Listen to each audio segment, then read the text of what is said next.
Apakah itu dinamakan darah? Darah ialah ia mengandungi 3 jenis sel. Sel darah merah, sel darah putih, platelet.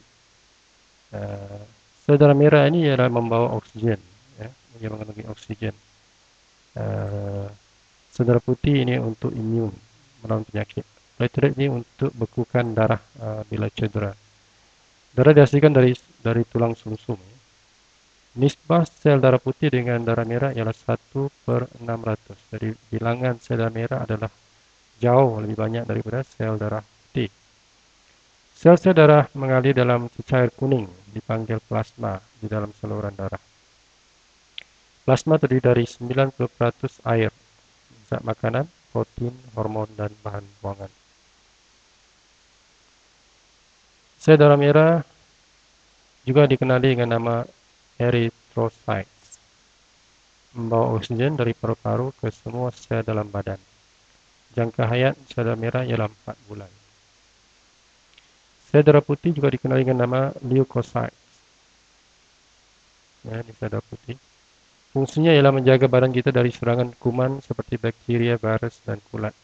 Ia boleh keluar masuk saluran darah ke sel-sel badan untuk membunuh kuman. Ya. Atau kelebihannya, ia boleh masuk ke dalam sel-sel badan kita untuk membunuh kuman. Sel darah putih ada pelbagai jenis. Jangka hayat bergantung pada jenisnya. Ada yang beberapa hari, ada yang berbulan-bulan. Platelet juga dikenal dengan nama thrombocytes, berfungsi untuk membekukan darah bila kulit atau tisu cedera. Jangka hayatnya ialah 9 hari saja. Jangka hayatnya hanya 9 hari sahaja. Ini contoh rawatan luka. Bila ada luka, maka platelet akan menutup kawasan luka dan sel-sel akan tumbuh semula. Ya. Itu masalah darah. Contoh masalah darah ialah anemia, masalah kurang sel darah merah. Neutropenia, itu masalah kurang sel darah putih.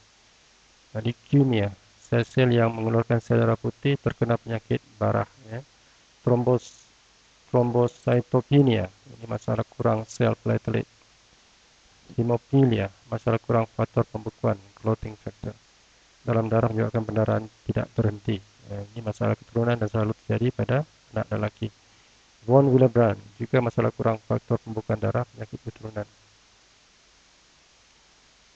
Anemia, penyakit ini disebabkan kekurangan sel-sel darah merah. Sel darah merah mengandungi hemoglobin yang berfungsi membawa oksigen.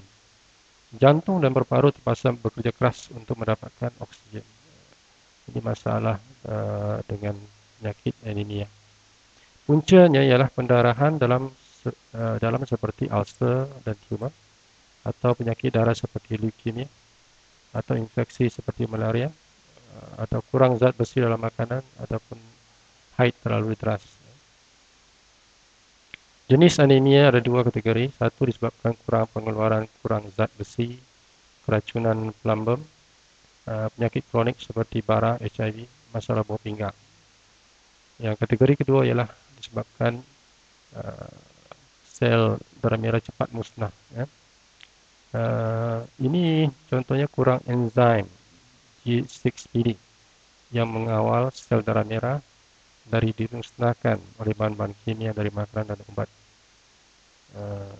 Kedua, spherocytosis, ini masalah keturunan di mana sel darah merah jadi lembut dan mudah pecah. Dan ketiga, penyakit autoimun, di mana kerosakan sistem imun menyebabkan sistem imun membunuh sel darah merah. Dan keempat, sickle cell, selalunya berlaku pada keturunan Afrika. Sel darah merah melekat antara dengan yang lain menyebabkan ia musnah dan menyumbat saluran darah. Ya. Thalassemia.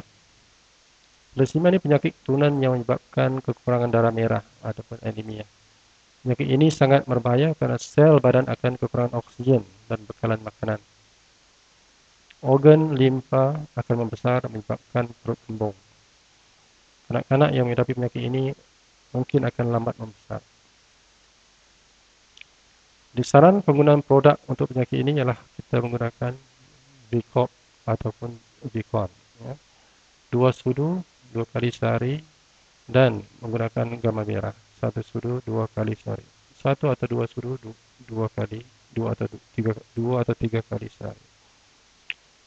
Ini adalah produk asas yang perlu digunakan, Bicop dan gamma merah. Adapun Bicon dan gamma merah, ya. Pilih antara satu Bicop atau Bicon campur dengan gamma merah.